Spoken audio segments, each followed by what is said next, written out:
እሱ እንዴት ነህ? ሰላም ነው? አልሐምዱሊላህ እግዚአብሔር ይመስገን። እንትን ነበር ጥያቄ ነበረኝ።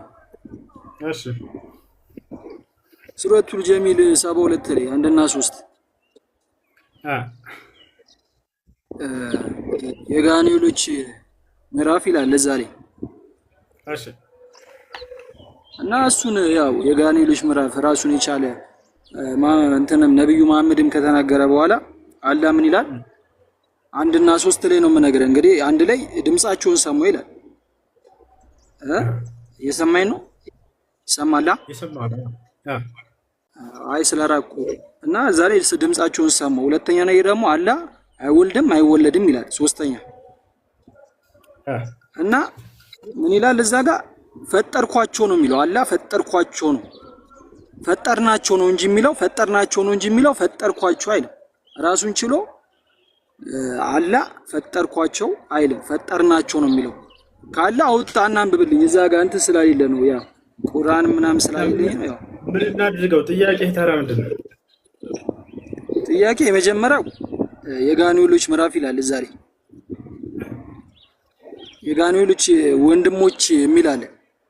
ወንድሞች አሉ እዛ ላይ ወንድሞች ይላል። አይ ብዙዎቹ እነዚህ ያሉትን አካባቢ ልጆች ላይ አሉ ብለው ስለሚጠይቁን እዛ ላይ ደግሞ ይናገራል። ሙሉን ብታነብልኝ ደስ ይለኛል። እዛ ላይ ያለውም ማለት ነው። ቁርአኑን አውጥ ሱረቱል ጀሚል። አንተ አልዋጥልህ ያልገባህን ነገር ንገረን። አሁን እዛ ላይ ወንድሞች ምናምን የሚል የለም። ለምሳሌ አሁን ያልገባህን ነገር ንገረን እስኪ፣ መረዳት የፈለከው ነገር ምንድን ነው? እሺ አላህ ፈጠርኳቸው ይላል፣ ፈጠርናቸው ይላል። ፈጠርናቸው ነው የሚለው፣ ፈጠርናቸው።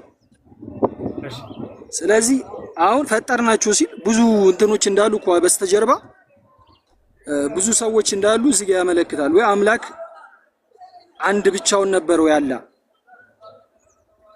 ሱረቱል ጀሚል ለምን አትወጣልኝም አንዴ?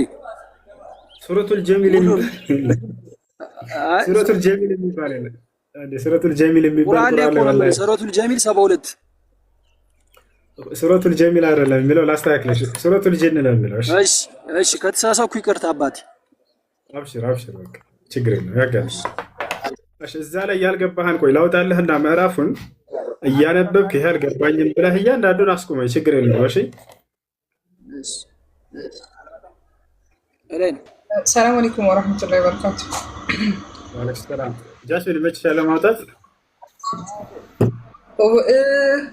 ታብሌት ቻርጅ ዘግቷል። ካልተመቸ ግን እወጣለሁ። ችግር የለም። በሳቴን ከምን ተጋይ ኦኬ ተማም። ታብታብ አድርጉ ልጆች። የሁሱ አካውንት በጣም ዋርኒንግ ያሳያልና ታብታብ አድርጉ። አካውንቱን ኮፒ ሊንክ አድርጉለት። እሱ ይመስለኛል ጥያቄ የመጀመሪያው እሱ ለመጠየቅ የፈለገው ይሄ እኛ እያለ የገነት እኛነት አላደለ እኛ እያለ ያወራልና እሺ ተሾመ ስለ አላህ ራሱን ለምን እኛ እያለ ይጠራል የሚለውን መረዳት ፈልገህ ነው ወይንስ እዚህ ቦታ ላይ ጥያቄ አለ? ያው ሱረቱል ጅን ይሄ ነው፣ ምዕራፍ 72 ሱረቱል ጅን ይሄ ነው። ያው ከአንድ ጀምሮ እሺ፣ በዚህ ላይ ያልኩት ይሰማኛል፣ እጄ ይሰማኛል።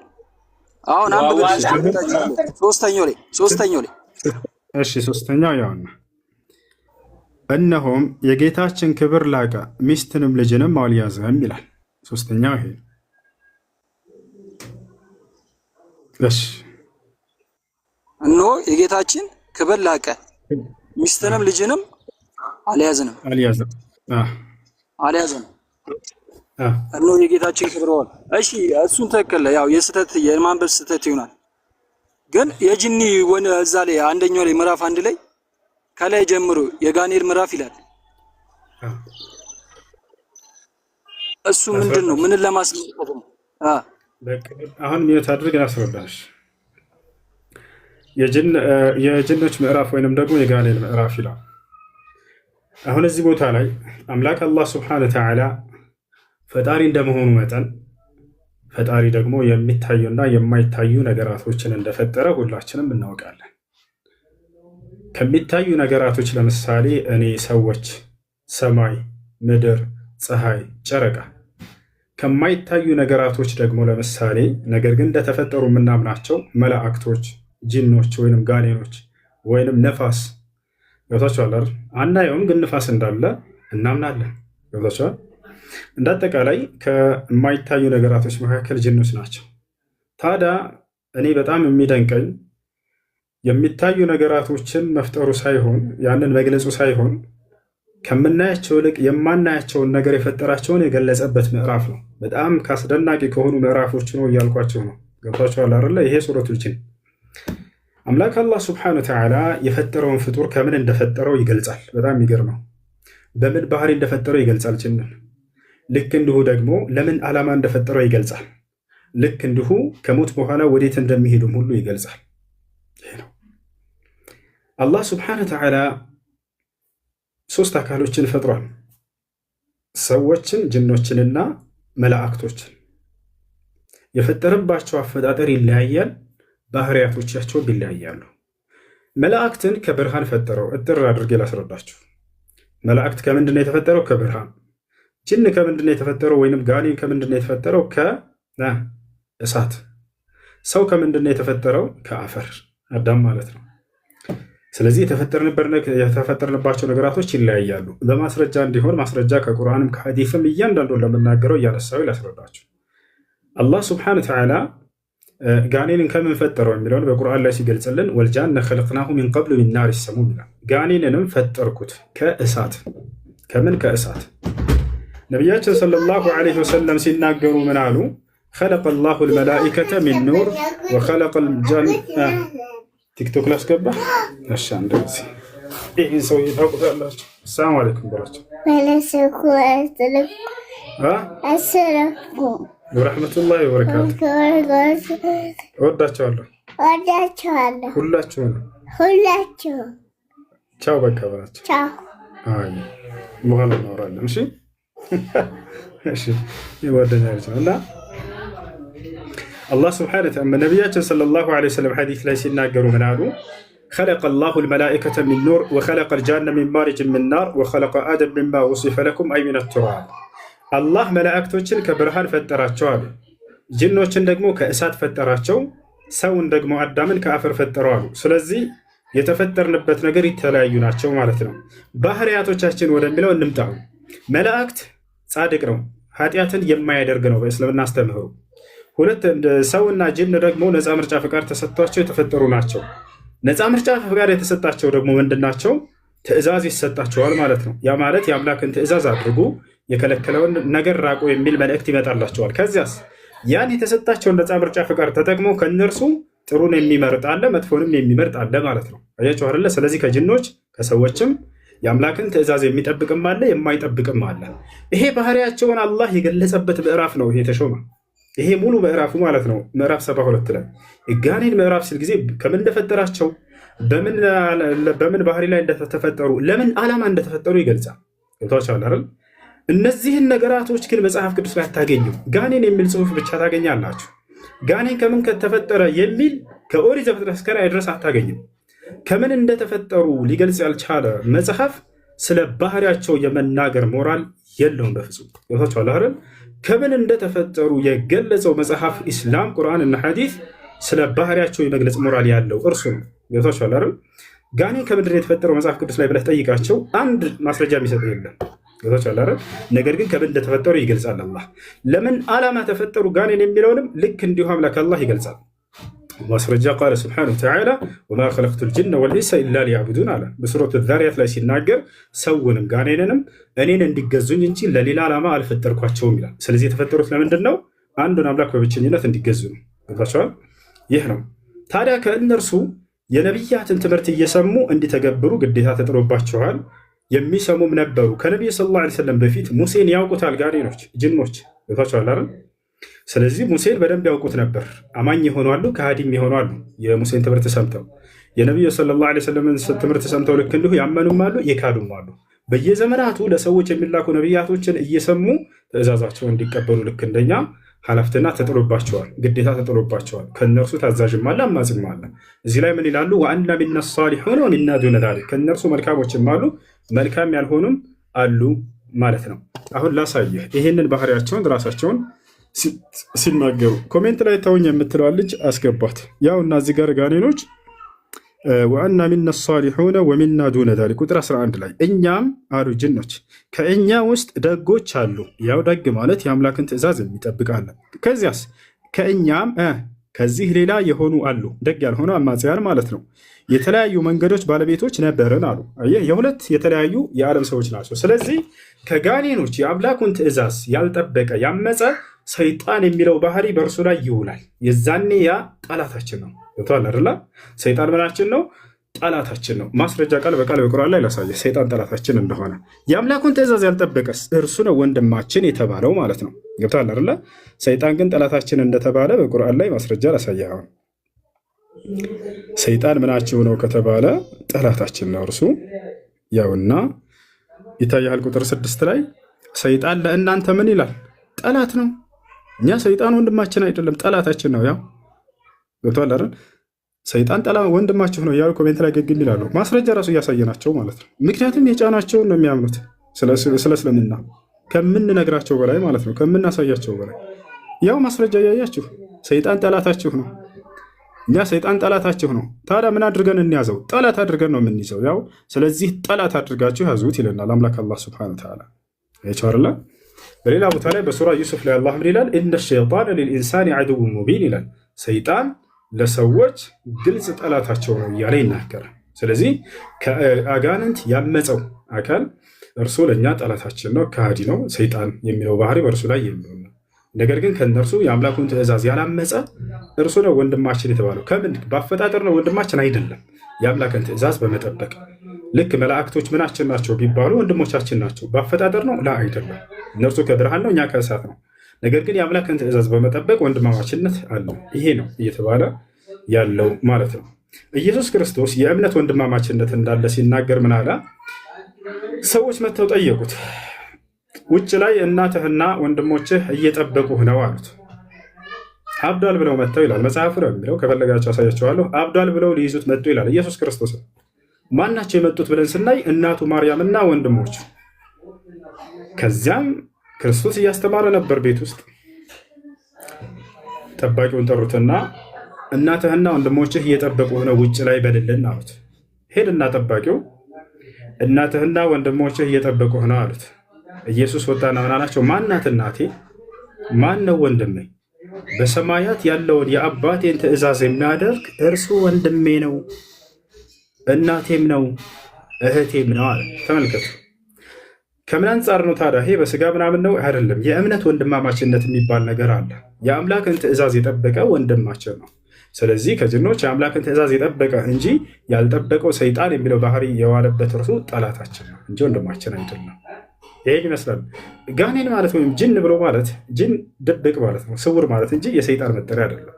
ሰይጣን የሚለውን ባህሪ ያገኘው መቼ ነው? ካመፀ በኋላ ነው። የሚያምፅ የጅን አይነት ነው። እሺ ተሾመ ያገለ ያልገባህ ነገር ካለ ጠይቅ። አይ ጥያቄውን እሺ ውሱ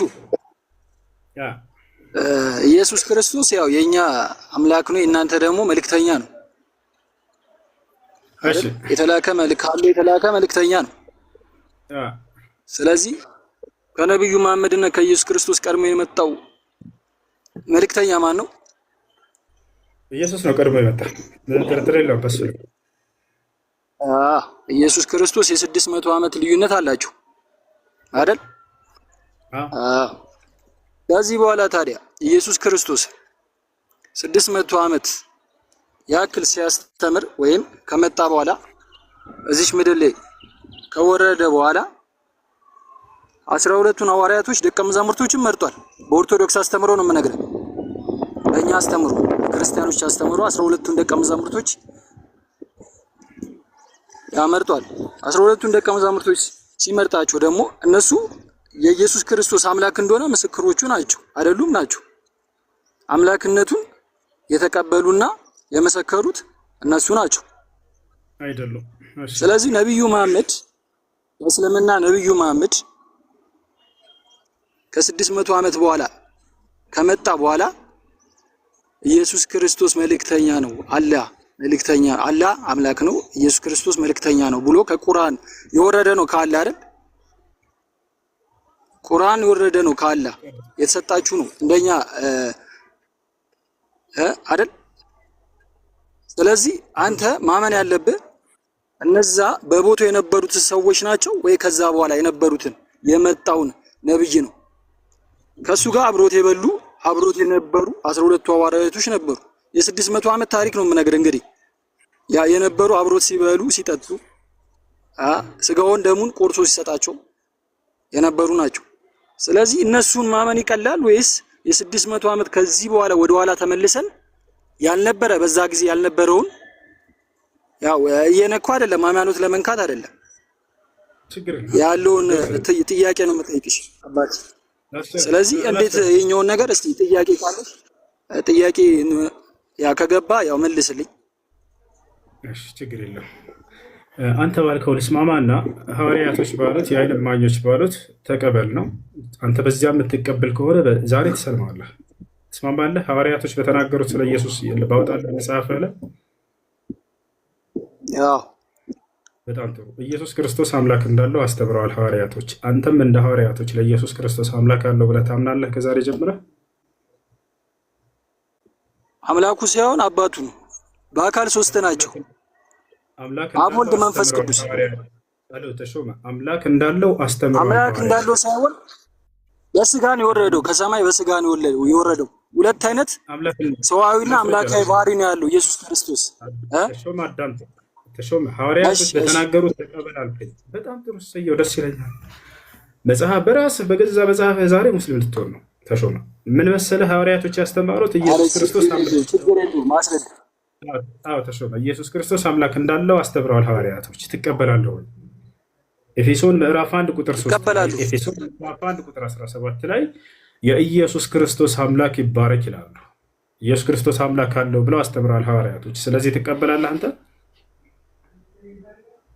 ኢየሱስ ክርስቶስ አምላክ የኢየሱስ ክርስቶስ አምላክ ይባረክ ይላሉ። አውጣው ሙሉን አንብቦ ከላይ ከአሁን አንድ ጥቅስ ይዘህ ብቻ ከላይ ጀምሮ ወደ ታች አይነበብም እኮ መጽሐፍ ቅዱስ ሲነበብ ከላይ ጀምሮ ነው ሲነበብ። መጽሐፍ ቅዱስን አሁን እንደናንተ አንተ አሁን ለምሳሌ ልፈታዎች መጽሐፍ ቅዱስን ተሾመ ምን ያልፈታም አልኩህ። አብሽር ምንም የምፈታው ቃል የለኝም። እኔ የምናገረው ቃል በቃል ነው የምሰጠህ። የኢየሱስ ክርስቶስ መጽሐፍ ቅዱስ ነው የኢየሱስ ክርስቶስ አምላክ ይባረክ ብለዋል። ይሄን ትቀበላለህ ወይ አንተ?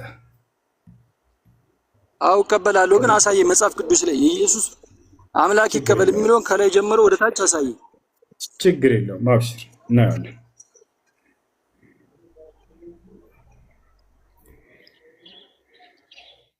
ያውና ቁጥር 3 ላይ ምን ይላል? በክርስቶስ ሰማያዊ ስፍራ ከአንድ ጀምረህ ታነባለህ። ከላይ ጀምረህ አንብቡ። ከላይ ጀምረው አንብቡ። ከላይ እሺ ተሾመ።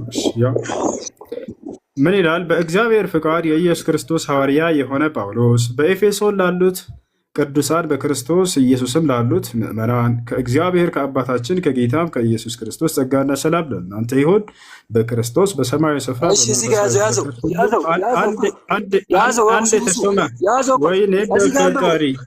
ጋር አንብቡ።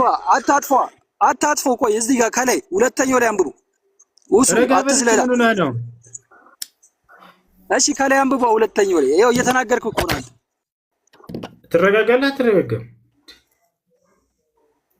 ቃል በቃል እናውራ፣ አንድ በአንድ ቃል በቃል እናውራለን። ችግር የለውም። አሁን ማስረጃ ልሰጥህ ያልኩህ አምላክ እንዳለው አስተምረዋል አልኩህ። አይ ይሄንን ማየት አልፈለግክም፣ ሙሉ ከላይ ጀምረህ አንብብልኝ ያልክ ማንበብ አስጀምረህ ከዛ እንደገና አቋርጠዋል። ከያስኬድም እንደዚህ ሶስት ራድ ልጨርስልህና ከዚያ በኋላ ማስረዳት የምትፈልገው ታስረዳለህ። አብሽር። ያው 3 ላይ ምን ይላል?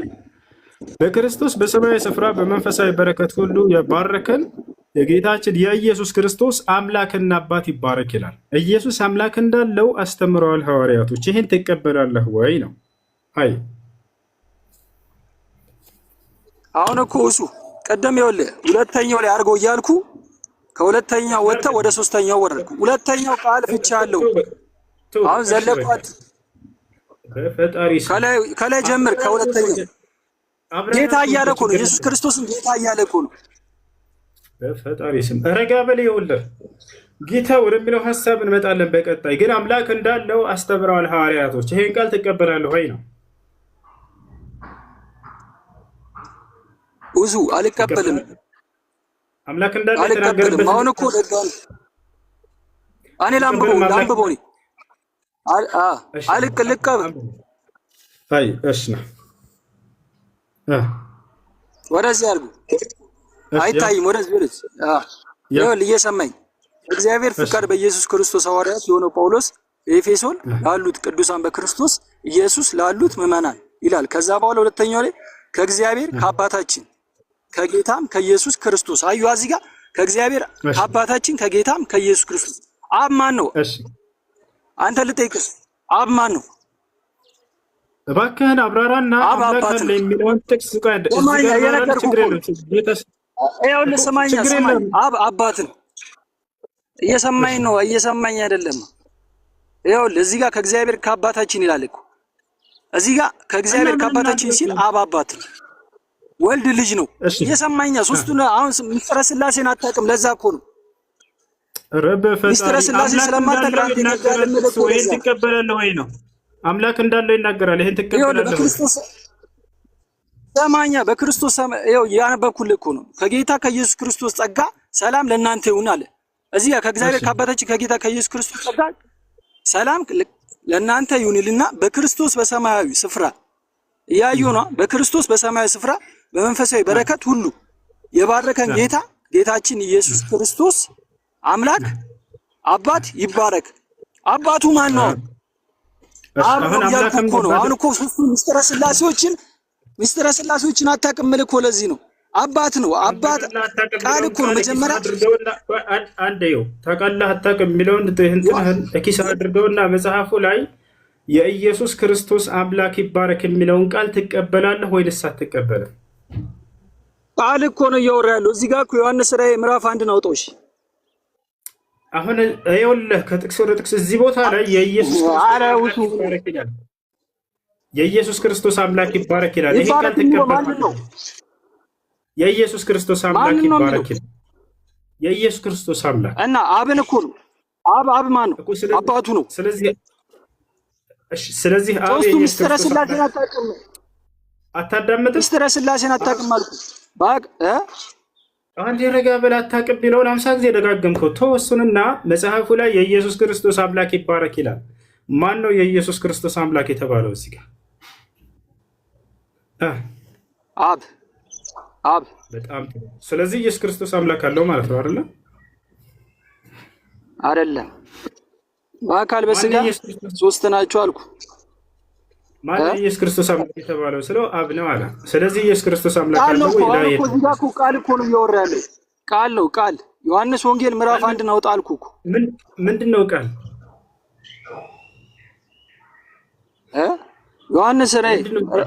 ዮሐንስ ወንጌል ምዕራፍ 1 ነው አውጣው። እናውጣለን፣ ችግር የለውም። ይኸውላችሁ አስተውሉ።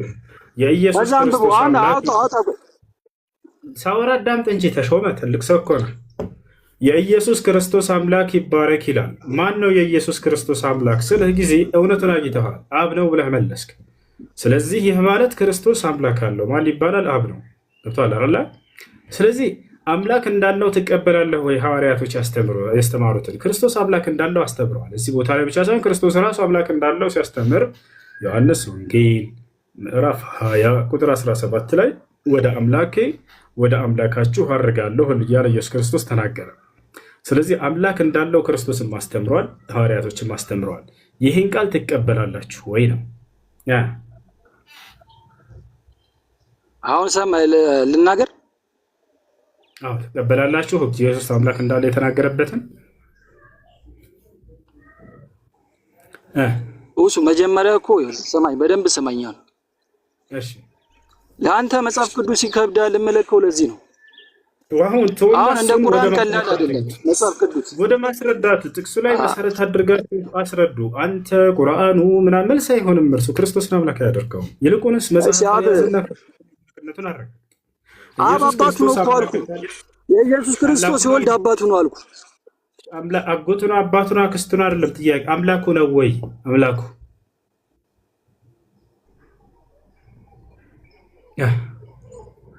ኢየሱስ ክርስቶስ ራሱ አምላክ ነው።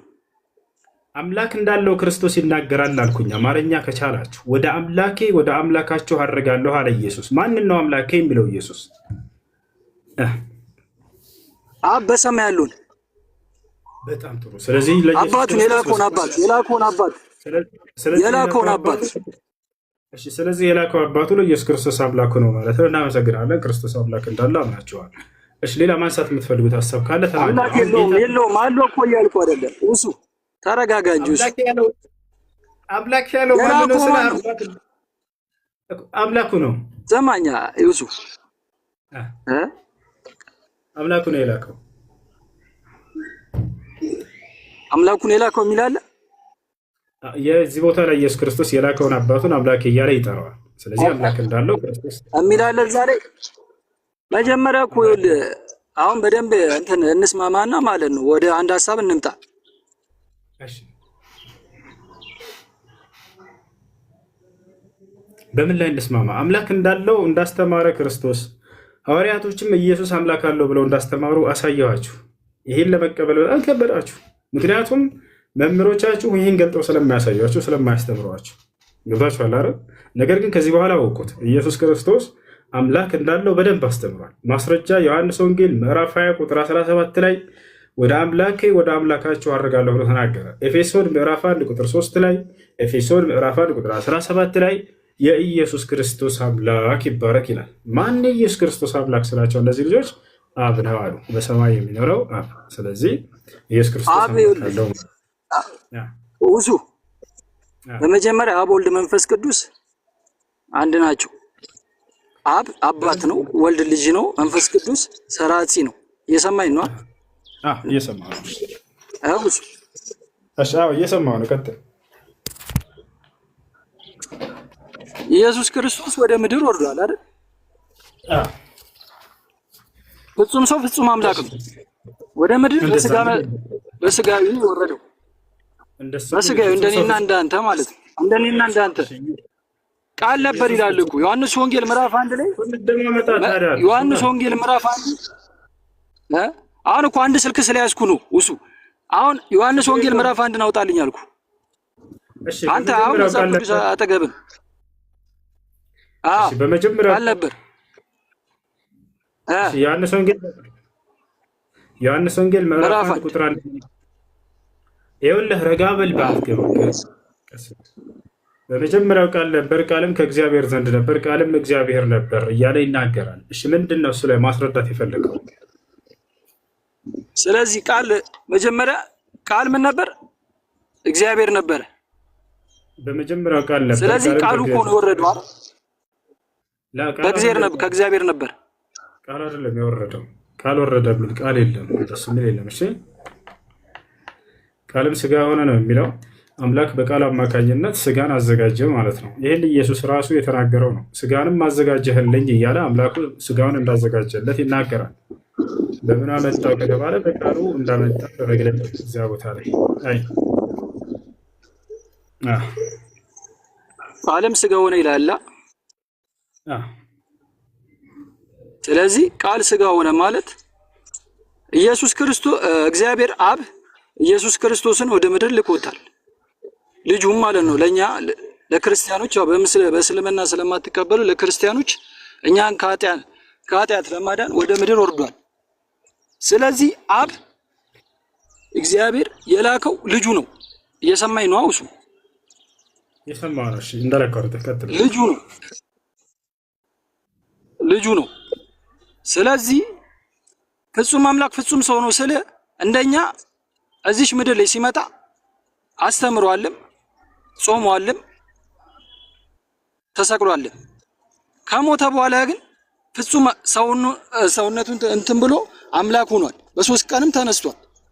በሶስተኛው ቀንም ተነስቷል። አምላክ ስለሆነ እኮ ነው በሶስተኛው ቀን የተነሳው። ስለዚህ እንደ ማንኛውም ሰው እኮ ሞቶ አልተነሳም። ሞቶ አልቀረም። በአምላኩ ባያስነሳው በስብሶ ይቀር ነበር። አይደለም በዛው መቅረት በስብሶ ይቀር ነበር። እንደ ሰው አይደለም። እንደ ማንኛውም እንደ ሰው አይደለም ነው። አሁን መጽሐፉን ስላላየሁ አምላክ ስለሆነ እኮ በሶስተኛው ቀን የተነሳው። ለምን አታዳምጠኝም? የሆነ ሀሳብ ስሰጥህ የተሳሳተ ነገር ስትናገር መጽሐፍህ ላይ ላርመህ። አሁን ለእናንተ የሚነግሯችሁ እዚሁ ነው። እናንተ የሚነግሯችሁ ሞትን ድል አድርጎ ተነስቷል ምናምን ምናምን፣ ስለዚህ አምላክ ነው ምናምን እያሉ ድራማ ይሰሩባቸዋል መምህሮቻችሁ። ወላሂ የሸወዷችሁ። መጽሐፋችሁን ዞር ብላችሁ እንደማታይ ነው የሚያሳየው። ቆይ አንዴ እባክህ ተረጋጋ። አሁን አንደኛ ክርስቶስ በራሱ አይደለም የተነሳው፣ አምላኩ ነው ያስነሳው። አንደኛ እሱ ነው። ሁለተኛ ባይነሳ ኑሮ ባያስነሳው ኑሮ አምላኩ ባይነሳልኩኝ ይቅርታ፣ ባያስነሳው ኑሮ አምላኩ ምናምን በራሱ መነሳት ስለማይችል ባያስነሳው ኑሮ አምላኩ ዕጣ ፈንታው ምን ይሆን ነበር? የክርስቶስ ስጋ ከተባለ በስብሶ የሚቀር ስጋ ነበር። ይሄን ያለው መጽሐፍ ቅዱስ ነው። እግዚአብሔር እንዳስነሳው ቃል በቃል መጽሐፍ ቅዱስ ላይ ተቀምጧል። ኢየሱስ እሺ፣ ዮሐንስ ወንጌል ምዕራፍ 9 እኔና በአንድ ነን እኔና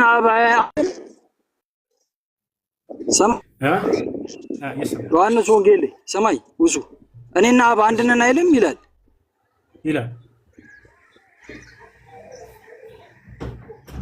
ውሱ ሌላ መልስ የለም ይላል።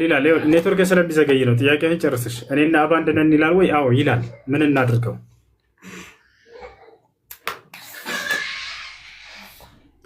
ምን እናድርግ?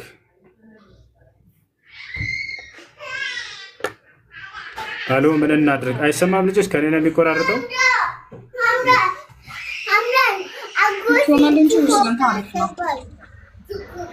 ቲክቶክ አስገባኝ። ቲክቶክ ላስገባ አይሰራም። በኋላ ቲክቶክ ላስገባ። አሰላሙ አለይኩም ትላቸዋለህ። ሰላም አለይኩም በለው። ሙሉውን በለው። ሰላም አለይኩም ወራህመቱላህ።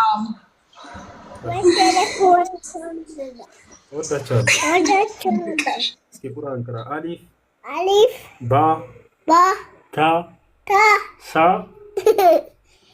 ጂም ሀ ኸ ዳል ዛል ራ ዛይ ሲን ሺን ፋይንክ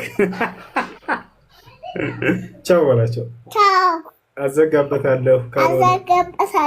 ቲክቶክ እንዳይዘጋ ልሂድ በላቸው። እወዳቸዋለሁ በላቸው። ሁላችሁንም በላቸው። ቻው። ማነው ስምህ? መሐመድ ብሎስ? መሐመድ አንዋር ሰይድ ጉበና እስከ ቅድሚያት እሱ አንተ ትገባለህ። ይሄ ትልቅ ነው። ተው በቃ አንድ ጊዜ ብቻ። አሰላሙ አለይኩም ባቸው። አሰላሙ አለይኩም። አይ በቃ እሺ።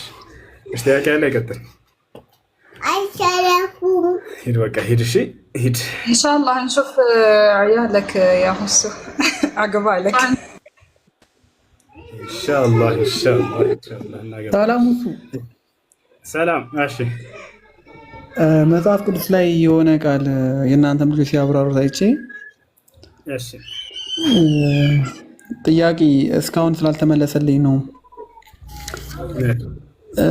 ዮሐንስ ወንጌል ምዕራፍ 14 ቁጥር 15 ላይ እስከ 16 ያለው አጽናኝ የተባለው መሐመድ ነው እንዴ?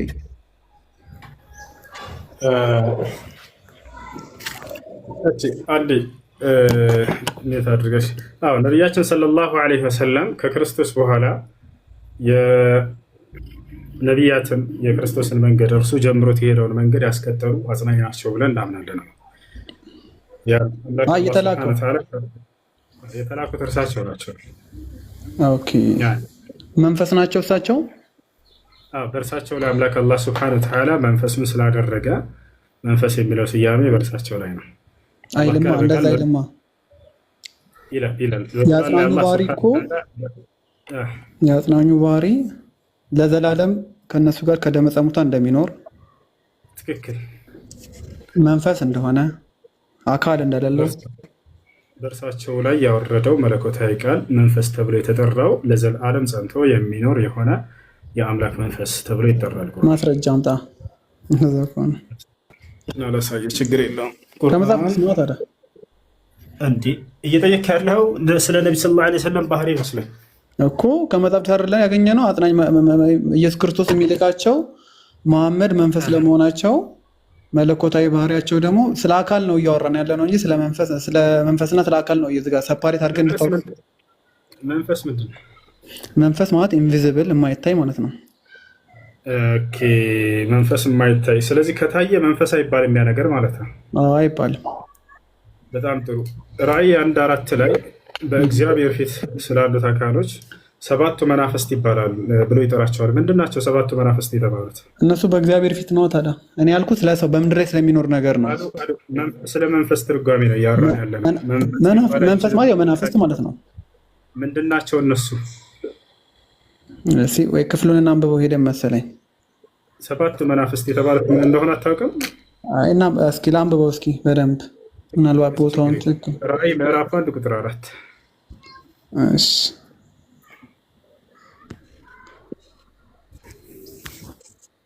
እሺ እንደዚህ ይላል። ዮሐንስ በእስያ ላሉት ለሰባቱ አብያተ ክርስቲያኖች ካለውና ከነበረው ከሚመጣውም በዙፋኑም ፊት ካሉት ከሰባቱ መናፍስት ይላል። 7 መናፍስት ምንድን ናቸው እኮ?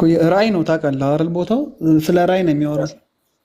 ጥያቄው አሁን 7 መናፍስት የተባሉት ምንድን ናቸው ከእግዚአብሔር ፊት የሚቆሙት? በእግዚአብሔር ፊት ማለት ነው። መናፍስት አካል ስጋዊ አካል የምታይ ነገር የለም እዛ። ልብ በል እዚህ ጋር ጥያቄው ምንድን ናቸው? መናፍስት ናቸው። መንፈስ ነው።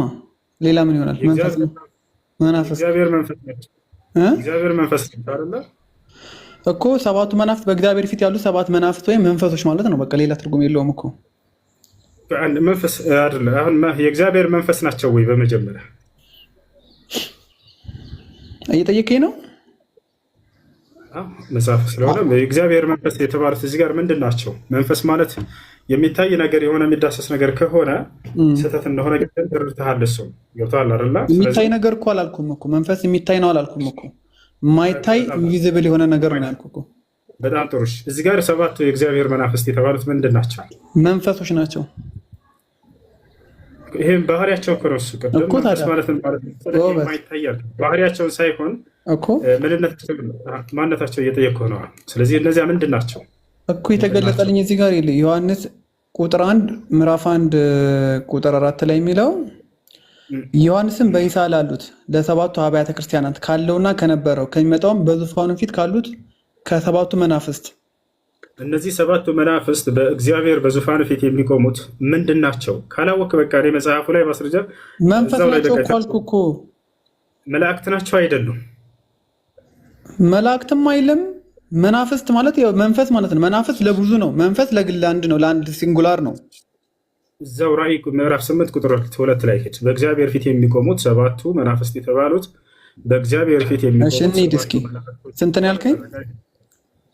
በእግዚአብሔር ፊት የሚቆሙት 7 መናፍስት በእግዚአብሔር ፊት የሚቆሙት 7 መናፍስት። ምዕራፍና ቁጥሩ ነገር የምታወራው ራእይ 8:2 ላይ ራእይ 8:2 ራእይ 8 እሺ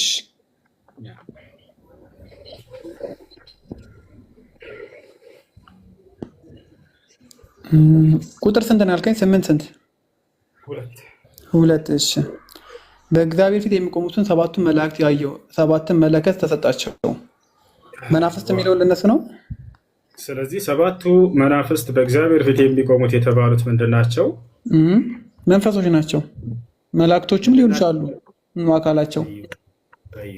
ስለዚህ የግዴታ ያ ነገር የማይታይ ብሎ ዝም ባል ነገር ምን እንደሆነ 7 ቲክቶክ ይበቃል። እሺ በኋላ አየሽ። ስለዚህ 7 መላእክት ብሎ ገልጻቸዋል እኮ። አሁን ሌላ ሆነ ዲያብሎስም መንፈስ ተብሎ ይጠራል። ቆይ አንዴ መንፈስ የሚለው ትርጉም እየተረዳ ነው። ይኸውልህ ወገናች ዲያብሎስም መንፈስ ተብሎ ይጠራል አይደል? እንደ መጽሐፍ ቅዱስ ያ እዛ ሄዱ። አዎ ያ ነው።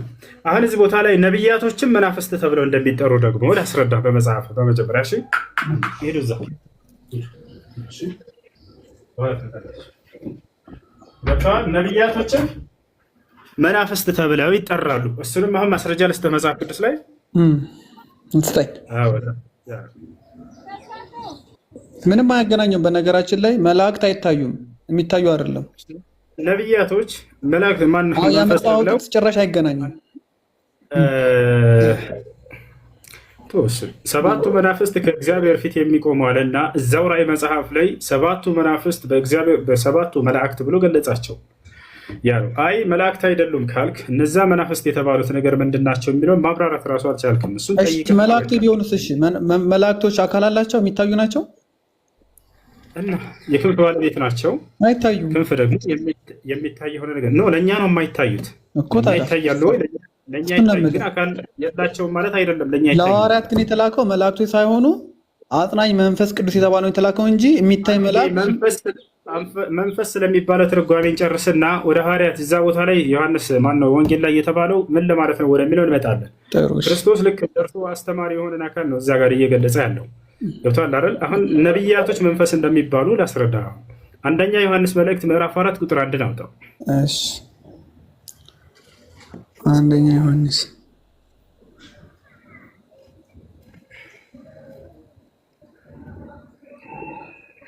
ስንት አልከ? አንደኛ ስንት ቁጥር 1 ቁጥር ምዕራፍ ስንት? ምዕራፍ 4 ከቁጥር 1። ኦኬ 4 ነው። እሺ ከቁጥር 1 ወዳጆች ሆይ መንፈስን አትመኑ፣ ነገር ግን መናፍስት ከእግዚአብሔር ሆነው እንደሆነ መርምሩ፣ ብዙዎች ሐሰተኞች ነቢያትን ወደ ዓለም መጥተዋልና። ስለዚህ እዚህ ቦታ ላይ መናፍስት ብሎ ነቢያቶችን ይጠራቸዋል። እርሱን አትመኗቸው፣ መርምሯቸው እያለ ይናገራል። ስለዚህ ነቢያቶች መንፈስ ተብለው ይጠራሉ ማለት ነው። ያ ነው። ያንን እንዴት ነው እውነቱንና ሐሰቱን የምንመረምረው የሚለው ታች ላይ ያስቀምጠውልሃል። ያ በደንብ አንብበው። ወዳጆች ሆይ መንፈስን ሁሉ አትመኑ አለ። ነገር ግን መናፍስትን ከእግዚአብሔር ሆነው እንደሆነ መርምሩ አለ። ከዚያም ሀሳቡን ሲቀጥል ስለምን እያወራ እንደሆነ ሲነግረን ብዙዎች ሐሰተኞች ነቢያት ወደ ዓለም ወጥተዋልና ብሎ 4 ነጥብ አደረገ። ስለዚህ ሐሰተኛ ናቸው እውነተኛ ናቸው ብለህ የምትመረምራቸው እዚያ መንፈስ ብሎ ያስቀምጣቸው ነቢያትን እንደሆነ እዚህ ጋር አስቀምጣለን። መመርመሪያ መስፈርቱንም ማስቀመጠ ከታች ምን አለ? የእግዚአብሔርን መንፈስ በዚህ ታውቃላችሁ አለ። አየህ የእግዚአብሔር ነቢይ መሆኑን ያ ትክክለኛ ነቢይ መሆኑን የምታውቅበት ነገራቶች ኢየሱስ ክርስቶስ በስጋ እንደመጣ የሚታመን አለ። ስለዚህ መንፈስ ሁሉ ከእግዚአብሔር ነው። ቀጥል። አሪፍ ነው እኮ አሁን እኮ መጣ እኮ አሁን እኮ ኢየሱስ ክርስቶስን በስጋ እንደመጣ የማይታመን መንፈስ ሁሉ ከእግዚአብሔር አይደለም። ይህም የክርስቶስ ተቃዋሚው መንፈስ ነው። ይህም እንዲመጣ ሰምታችኋል፣ አሁንም እንኳ በዓለም አለ እያለ ይናገራል። ስለዚህ እዚህ ቦታ ላይ መንፈስ እያለ እየገለጸ ያለው ስለሆኑ ነቢያት እንደሆነ እዚያ ቦታ ላይ ይናገራል። እና ይህን ጥቅስ ፈልገውን የጠቀስከው እሱ መንፈስ የሚባለው ለነቢያትም እንደሚመጣ እንድትረዳ ዘንድ ነው። ስለዚህ ኢየሱስ ክርስቶስ በስጋ የተገለጠ ያልሆነ መንፈስ ሐሰተኛ መንፈስ ነው ማለት ነው። ትክክል። ኢየሱስ ክርስቶስ መሲህ መሆኑን ክርስቶስ መሆኑን የማያምን ሐሰተኛ ነው ብለን እኛ እኮ እናምናለን። ስለዚህ ሮሜ 9:5 ትቀበልልኛለህ በዝግረ መንገድ ማለት ወደ እሱ እንመጣለን። ቆይ አንድ ጊዜ። ስለዚህ አንዴ ቆይ ከርዕስ ወደ ርዕስ አትዝለን እና እዚህ ቦታ ላይ መንፈስ የተባለው ለነቢያት እንደሆነ ነቢያቶችን እውነተኝነትና ሐሰተኝነታቸውን የምንመረምረው ክርስቶስነቱን መሲሁ በክርስቶስ መሆኑን የሚያምኑና የማያምኑ የሚለው እሱ ትልቁ መስፈርት እንደሆነ አስቀምጧል። ገብቶሃል አይደለ? ስለዚህ እዚህ ቦታ ላይ መንፈስ የሚለው ለነቢያት እንደሚጠቀመው ከተረዳን እዚያ ቦታ ላይ አልተረዳንም። እኔም እዚህ ጋር ላውራ እሱ አስረዳ። በቃ ጥሩ። እዚህ ጋር ወዳጆች መንፈስን ሁሉ አትመኑ፣ መንፈስን ሁሉ አትመኑ። መንፈስ እዚህ ጋር አካል ነው ወይስ አካል አይደለም? እዛው ጠቀሰ ነቢያት አላቸው። እሺ ገብቶኛል እኮ መንፈስ አካል ነው አካል አይደለም? እዚህ ጋር መንፈስን ሁሉ አትመኑ ሲል ለአካል ይውላል። የንጉሥ ልጅ እዛው አስረዳ ነቢያትን እንደሆነ የሚፈልገው ያው አለ። አታቁማት። እቺ 2-3 ፊደል አንብበህ አታቁም። 4 ነጥቡ ጋር አንብበው ምን ለማለት እንደሆነ። ጥሩ እሺ፣ ልቀጥል። ወዳጆች ወይ መንፈስን ሁሉ አትመኑ። መንፈስ ኢንቪዚብል ስለሆነው ነገር መንፈስ ወይም ደግሞ አሁን ጥሩ መንፈስ አለ፣ ክፉ መንፈስ አለ። በዝና ያዘው። እሺ ልቀጥል። እሺ ነገር ግን መናፍስት ከእግዚአብሔር ሆነው እንደሆነ መርምሩ፣ ብዙዎች ሐሰተኞች ነቢያት ወደ ዓለም መጥተዋልና። ሐሰተኛ ነቢይ ሲመጣ የሆነ የማይታየውን አካል አየዋለሁ፣ አይቼዋለሁ፣ ነግሮኛል፣ አልነገረኝም ብሎ ነው የሚመጣው። ስለዛ ስለሚናገረው ነው እንጂ ስለሚናገረው ላው ላይ ስለሚናገረው እንደሱ ብሎ ይፈታልህ ማን ነው? አይ ግልጽ እኮ ነው አማርኛው እኮ ነው። እንደሱ ብሎ ይፈታልህ ማን ነው? ስለሚናገረው ንግግር እንጂ ምናምን የሚል ከራስህ ነው እየጨመርክ ያለው። ማን ነው እንደሱ ብሎ ይላል? እንደዛ ከሆነ ዝቅ ብለን አንብበዋ ታዲያ። ቁጥር 5 ላይ ቁጥር 3 እንዴት ይላል? ቁጥር 3 ላይ እንደዚህ ይላል። ይሄ መንፈስ የምትመረምረው ምንድነው? እዚህ ነቢያቶችን ምናቸው ነው የምትመረምራቸው? ነቢያቶችን እንድትመረምር እየነገረህ በጣም አሪፍ ንግግራቸውን። ለምሳሌ የሚናገሩት ነገር ከመንፈስ ነው የሚናገረው። ሐሰተኛ የሚለው መርምሯቸው የተባለው ምን ነው? መንፈስን መርምሩ እያለ ነው ወዳጆች። ስለዚህ ያንን የምትመረምረው መንፈስ ብሎ የገለጻቸው ነቢያቶችን እንደሆነ እዚህ ጋር አስቀመጣለህ። ወዳጆች ሆይ መንፈስን ሁሉ አትመኑ አለ። ምንድነው ማናምናቸው ከተባለ ነብያቶች ሐሰተኛና እውነተኛ መሆናቸውን እንደሆነ እዚያ ጋር ተናገረ። ነገር ግን ስላካላቸው አይደለም የሚያወራው እዚህ ጋር ስለ መንፈሳቸው እላቸው ላይ ስላለው መንፈስ ነው የሚያወራው አይደለ? እነሱ ይኸውልህ በእነርሱ ላይ አምላክ መንፈሱን ስለሚያደርግ ያን ቀደም እኮ ከመጀመሪያው ጀምሬ እየተናገርኩኝ ነው። ነቢዩ ሙሐመድ ሰለላሁ ዐለይሂ ወሰለምን አላህ በእርሳቸው ላይ ስላደረገው ቃል መንፈስ ብሎ በዚያ ይገልጻል እያልኩኝ እኮ ነው እኮ እላቸው ላይ ስላደረው እኮ ይልሁሱ ስላደረው ትክክል እላቸው ላይ ስላደረው መንፈስ ነው እንጂ የሚያወራው ስለ አካላቸው አይደለም እንጂ ገባ? አይዋ እነርሱ ላይ ያደረውን አካል አላህ ሱብሓነሁ ወተዓላ መንፈስ ብሎ ይጠራዋል። ስለዚህ በነቢዩ ሰለላሁ ዐለይሂ ወሰለም ላይ የእውነት መንፈስ በእርሳቸው ላይ ከአምላክ ዘንድ እንደወረደ ቃል በቃል ይናገራል ነው። ስለዚህ እርሳቸውን አንደኛ በመንፈስ ቅዱስ ምሪት ነው ቃል ሲመጣላቸው የነበረው። ልክ እንዲሁ ደግሞ በነቢያችን ሰለላሁ ዐለይሂ ወሰለም ላይ በአንተ ላይ መንፈሴን አድርጌያለሁ ብሏል። ልክ መጽሐፍ ቅዱስ ላይ ቆመን እናወራ ችግር የለውም። ቁርአኑ ይቀመጥና ስለ መጽሐፍ ቅዱስ እናወራ። አሁን ስንቀጥል ይኸውልህ አንዴ የሆነ ትንቢት ነገር አንስተህ መጽሐፍ ቅዱስ ላይ በማን ላይ ተፈጽሟል የሚለውን ከቁርአንና ከሐዲስ በነብዩ ሰለላሁ ዐለይሂ ወሰለም ላይ ተፈጽሟል ብለህ ታምናለህ ወይ ካልክ በዚያ ላይ ነው ማሳየህ። እኔ ከብሉይ ኪዳን አንተ ለምሳሌ ታነሳና ያ ትንቢት መፈጸሙን ከይሁዶች ጋር ስትሞግት አያውና አዲስ ኪዳኔ ላይ ተፈጽሞ አየሁት ነው የምትለው አይደለ? ስለዚህ በእርሳቸው ላይ መፈጸሙ ያ ነገር ክርስቶስ የተናገረው ነገር እንዲሁም ነቢያቶች የተናገሩት ነገር በቁርአን ላይ በቀጥታ በእርሳቸው ላይ ያ የተገለጸው ቃል በቃል እንደተገለጸ እናሳያለን። ያ ነው። አይ እሺ ጥሩ አንተ እንደስ እንዳለ ተርጉሞ በዚህ ጋር የተነገረው ልብ ብለህ አንብበው ከሆነ ቦታውን ሄጄ ልክፈትልህና ዮሐንስ 14:5 ላይ ልብ ብለህ ብታነበው አጽናኝ የተባለው አካል ማን እንደሆነ በግልጽ ነው የሚያስቀምጠው። እሺ የአጽናኙ ባህሪ ይገልጸዋል። መንፈስ ማለት ስለ አካሉ ይነግራል። አካሉ መንፈስ እንደሆነ የአካል ጶራቅሊጦስ እንደሆነ አንብበው አንድ ጊዜ ያንተን ትርጓሜ ሰምተው እና እሱን ቃሉን አንብበው ያልከው ስለማሽ እሺ ጥሩ ላንብብሽ ልቀጥልሽ ሶሪሽ ዮሐንስ ወንጌል 14 መንፈስ ቅዱስ ነው ብለህ ነው አይደል አንተ የምታምነው? ግልጽ ነው። በጣም ጥሩ። መንፈስ ቅዱስ ምንድን ነው? አንድ ግለጸውና እዚያ ላይ የተገለጸው እርሱ ነው አይደለም የሚለው እንደዛ ይዘንድ ምንድን ነው መንፈስ ቅዱስ? እሺ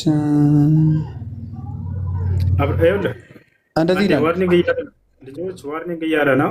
አንዴ ታብ ማድረጋችሁን አታቋርጡ። ኮፒ አድርጉ። መንፈስ ቅዱስ ምንድን ነው ንገረና አንዴ።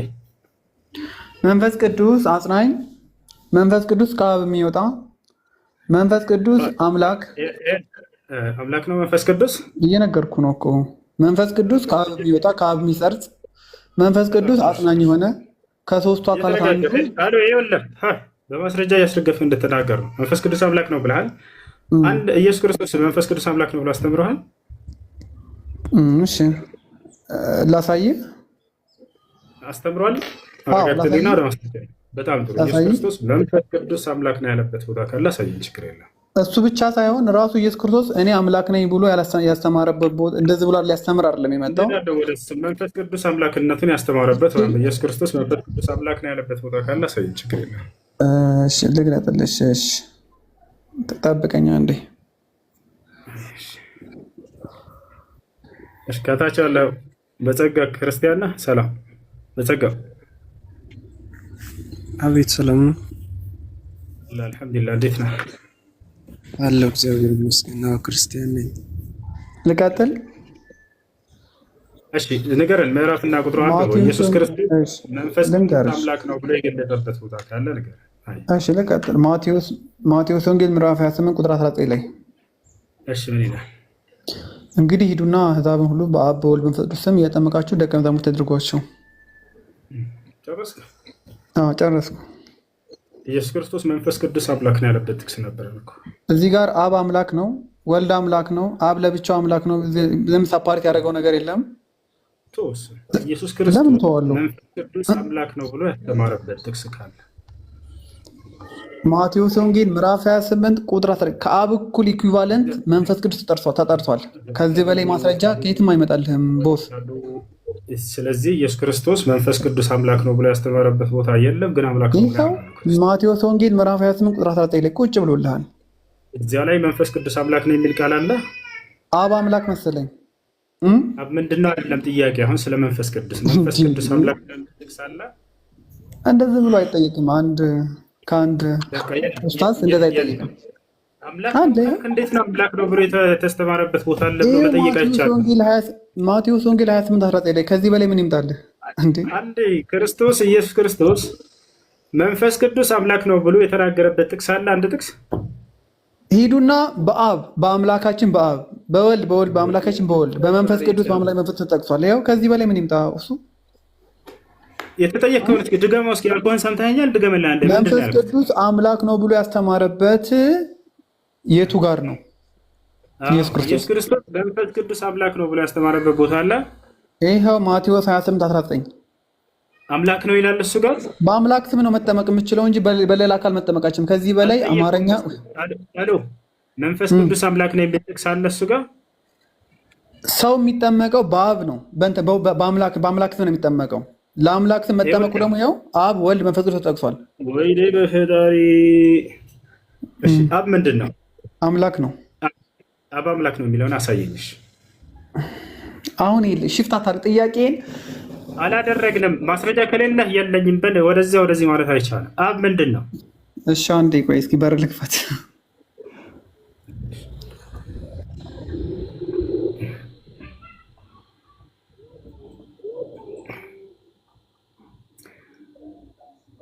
እሺ ጥያቄ ያለ እንትን ልጆች ታብ ማድረጋቸውን አታቋርጡ።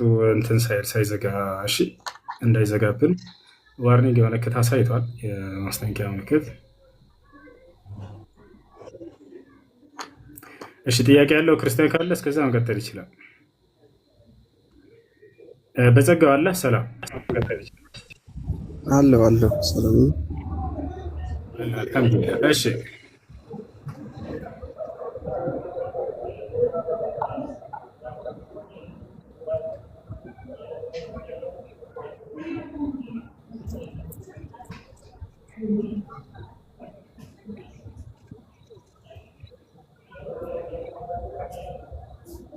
እሺ ጥያቄያችሁ ምንድን ነው? ማለት ነው። እሺ ጥያቄ አለ፣ ቀጥል።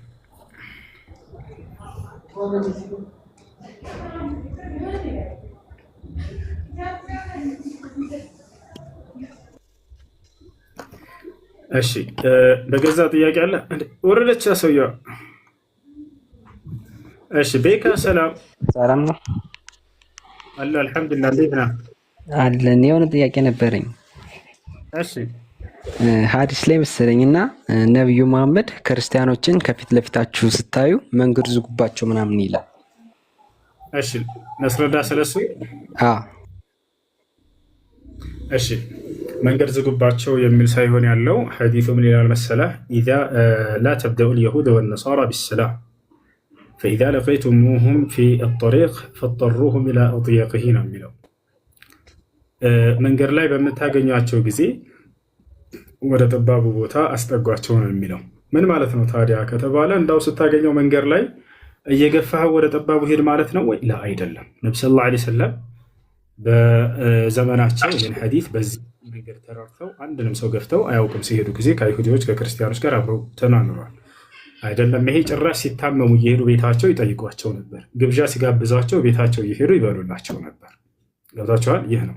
ነገር ግን ምን ለማለት ነው ታዲያ ከተባለ በመንገድ ላይ ብትገናኝ እንዳው አንተ ተጨናንቀህ ወደ ጠባቡ ሂደህ አትሂድ፣ የራስህን መንገድ ይዘህ ሂድ ነው በሰላም። ገብቶሃል አይደል? እንደዚህ ያለ ማለት ነው። ትርጓሜው እንዲህ እንደሆነ ከፈለግ ትርጓሜዎችን አውጥቼ ያሳያለሁ። አሁን መጠየቅ ስለፈለኩ ነው። ፎሎ ባክ መልስልኝና በውስጥ መስመር እናወራለን። እሺ በጸጋው ጥያቄ ካለህ መቀጠል ትችላለህ። ከታች ያለው ልጅ ይሰማል ወይ? ይሰማል። እሺ ጥያቄ አለ? እኔ ያለኝ ጥያቄ ቁርአን ላይ ያለው ኢሳና እኛ ማለት ክርስቲያኖች ምናምነው ኢሳ አንድ ነው ያው ራሱ ነው። ነገር ግን ያው መጽሐፍ ቅዱስ ላይ ክብሩን በጣም ብዙ ቦታ ላይ አውርዱታል። ክርስቶስን የተረገመ እንደሆነ ይናገራል መጽሐፍ ቅዱስ። ነገር ግን ቁርአን የተባረከ እንደሆነ ይናገራል። ክርስቶስ መጽሐፍ ቅዱስ ላይ አይሁዶች በዝሙት እንደመጣ ይናገራሉ። ነገር ግን ቁርአን ላይ በራሱ ክርስቶስ ተአምር ነው ተብሎ ተገልጿል። እናቱም ጭምር ተአምር ነች ተብላ ተገልጻለች በቁርአን ላይ። ሌላም በርካታ ነገራቶች ክርስቶስ ለእናቱ መልካም ልጅ እንዳልነበረ በመጽሐፍ ቅዱስ ላይ ተገልጿል። እናቱን በስነስርዓት የማይናገር ነገር ግን በቁርአን ላይ ለእናቱ በጣም ታዛዥና አክባሪ እንደሆነ ተገልጿል። ክርስቶስ በመጽሐፍ ቅዱስ ላይ ለሰዎች አስካሪ መጠጥ እየሰራ የሚያጠጣ እንደሆነ የሚያሰክር እንደሆነ ተገልጿል። የመጀመሪያው የሰራው ተአምር ዮሐንስ ወንጌል ምዕራፍ 2 ላይ ሄዳችሁ ብታዩ ክርስቶስ ሰርግ ተጠርቶ ሄዶ ከሐዋርያቶች ጋር ከእናቱም ጋር ከዚያ በኋላ ውሃውን ወደ አስካሪ መጠጥ ቀይሮላቸው ህዝቡን ሁሉ አጠጣቸው። የሰራው አስካሪ መጠጥ እንደሆነ መምህሮች ይናገራሉ እርሱን። ነገር ግን በቁርአን ላይ በፍጹም እንዲህ አይነት ኃጢአትን ሰዎችን የሚያስገባ አልነበረም። አስካሪ መጠጥ እየሰራ ለሰዎች የሚያጠጣ አልነበረም። ክርስቶስ እንደ መጽሐፍ ቅዱስ ትል ተብሏል። ትል ታውቃላችሁ። ነገር ግን እንደ ቁርአን አንድ ሰው ትል ቢል ክርስቶስን ከእስልምና ያወጣል። ክርስቶስን ዝቅ የሚያደርግ ቃል ቢናገር አንድ ሰው ይከፍራል፣ ከእስልምና ያወጣል። በጣም የተከበረ በቅርቢቱም ዓለም በቀጣዩም ዓለም የከበረ ጻድቅ ተብሎ ተገልጿል በቁርአን ላይ። ሌላም ነገራቶች። ስለዚህ የእርሱ የተገለጹበት ማናቸው ነገራቶችን ሄዳችሁ ብታዩ በጣም ታዝናላችሁ። ነገር ግን አላህ ስብሐነሁ ወተዓላ ክብር ለእርሱ ይገባና ተከበረ ቁርአንን አውርዶ በዚያ ላይ የተገለጹትን ሁሉ ነገራቶች ስህተት እንደሆኑ ገልጾ አክብሮታል። ከድንግል ማርያም የተወለደው ያ ብቸኛው ያለ አባት ከእናት ብቻ የተገኘው እንደሆነ ቁርአን ያስተምራል።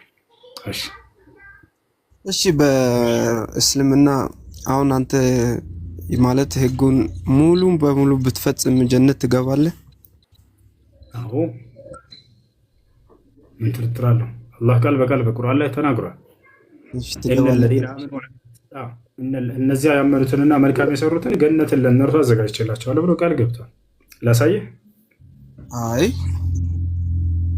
በቁርአን ላይ ተናግሯል። ባጭሩ ሐዲስም ላይ ነብዩ ሰለላሁ ዐለይሂ ወሰለም አልጀነቱ ላ የድኹሉሃ ኢላ ሙስሊማ ብለዋል። ሙስሊምን ገነትን የሚገባው ሙስሊም እንጂ ከሙስሊሞች ማንም አይገባም ብለው ቃል በቃል ተናግረዋል።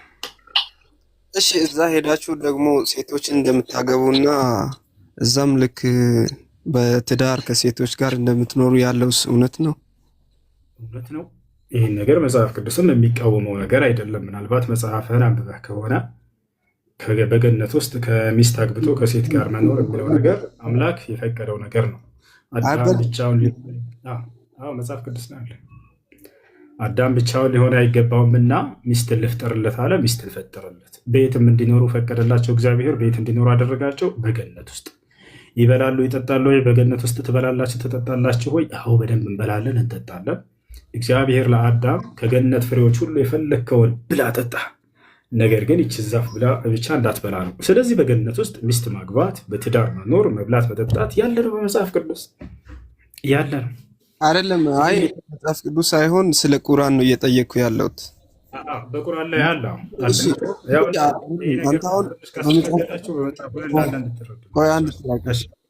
አንተ በመጽሐፍ ቅዱስ የምታምን ከሆነ ስለ መጽሐፍ ቅዱስ መዘርዘር ትችላለህ፣ ማስረዳት ትችላለህ። ገብቶሃል?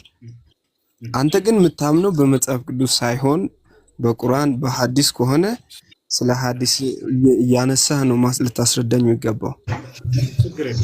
ምናልባት ክርስቲያኖች ስላሉ ይሄ ነገር ለእነሱ እንዳያስደነግጣቸው በገነት ውስጥ ሚስት መኖር ትዳር መኖር የሚለው ነገር እንዲረዱ በመጽሐፋቸውም ላይ እንዳለ ልናነሳላቸው ዘንድ ነው። እሺ እንደ ተጨማሪ እውቀት ያዙት እንጂ እኛ ከእስልምና ላይ ለምጠይቁት ጥያቄ በእርሱ ብቻ ተመርኩዘን በመለስ አንችል ቀርተን አይደለም። ግን እንዳለ አሪፍ ከሆነ ለመማማር አይደለ የገባ ነው።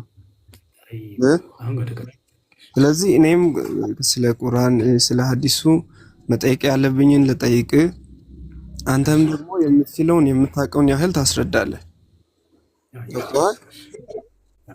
ስለዚህ እኔ አሁን አንተን የምጠይቀውን ከእስልምና አንጻር ነው መመለስ ያለብህ እንጂ መጽሐፍ ቅዱስ ላይ ገነት ላይ ሚስት ማግባት አለ ምናምን ብለህ መጽሐፍ ቅዱስ ላይ አይደለም መናገር። በጸጋው አንድ ጊዜ ከይቅርታ ጋር አንድ ደቂቃ ማይሞላ እኔ ጥያቄ ጠይቃችሁ ስመልስ ጊዜ ቀጥታ መጽሐፍ ቅዱስ ላይ ሄጄ አልመልስም። እሺ አደራ በደንብ አታዳምጠኝም ማለት ነው። ስለ እስልምና ጥያቄ ጠይቃቸውን ቀጥታ በቁርአንና በሐዲስ ላይ ከእስልምና አንጻር ያለውን ከመለስኩ በኋላ እንዳው ይሄ ነገር ቁርአን እንድትሉ የሚያደርጋችሁ ከሆነ የሚያስደነግጥ ነገር መስሎ ከታያችሁ ልባችሁ እንዲረጋጋ በምታምኑበት መጽሐፍም ያለ ነገር ነው ብዬ ማነሳላችሁ ለተጨማሪ እውቀት ነው። ውሸት ነው። መጽሐፍ ቅዱስ አይልም። አትዋሽ አይልም። ይኸው ላንብብልህ። እሺ ምን ከፈለክ ላንብብልህ። አንዴ ቆይ። የተናገርኩት ንግግር ውሸት ነው። ውሸት ነው። ይኸው ላንብብልህ። ውሸት ነው። አታዳምጥም? ረጋ በል። ይኸውልህ መጽሐፍ ቅዱስ አይልም። አትቃሽ። ምንድነው የማይለው? ይኸው ላንብበው። ምንድነው የማይለው?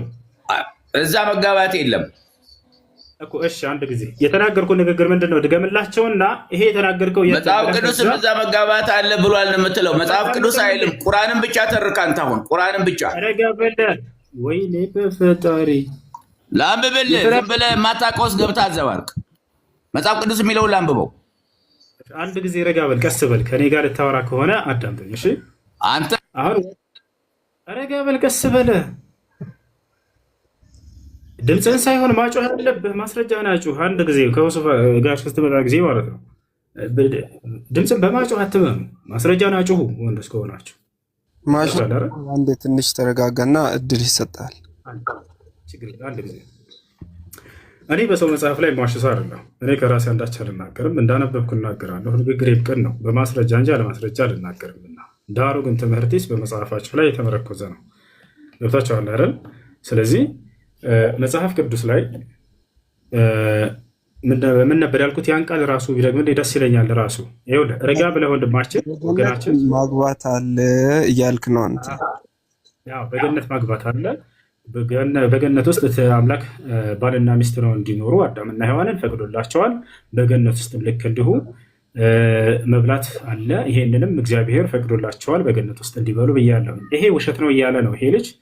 አሁን ኒውተን አንሳና ይሄ ነገር ውሸት እንደሆነ አስረዳቸው። አይ መጀመሪያ አይደለም።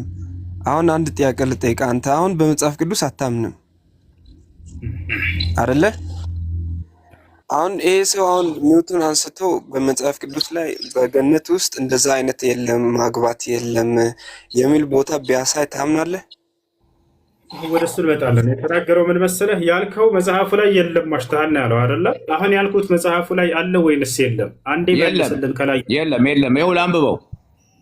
እሺ ስለ አዳምና ስለ ሔዋን ባልና ሚስት ነው እንዲኖሩ በገነት ውስጥ። በምድር ነው። አሁን የምናወራው ስለዛኛው ዓለም ነው። ከቂያማ በኋላ ነው። እባክህ አዳምጥ። በገነት ውስጥ ነው ያልኩት። በገነት ሚስት የለም። እሺ እንግዳውንስ አንዴ ረጋ በል፣ ቀስ በል። አዳምና ሔዋን በገነት ውስጥ ባልና ሚስት ነው እንዲኖሩ ፈቅዶላቸዋል። ሚስቱ ነበረች በገነት ውስጥ እንስ አልነበረችም? እንደ መጽሐፍ ቅዱስ በገነት ሚስት የለም ጭራሽ። በቃ እንደሱ ከሆነ አሁን ማስረጃ ላሳየህ። እኔ ላንብበው። እኔ ይኸው ይዤዋለሁ እኮ እኔ ላንብበው፣ ላሳየህ። እሺ የአዳምና ሔዋን ታሪክ አንብበል። ይኸው ላንብብልህ። የአዳምና ሔዋን ይላል። እኔና ያንተ ነው የምንጫወተው። እነሱ ሞተዋል። ይህ አትሰማም እንዴ? መጽሐፍ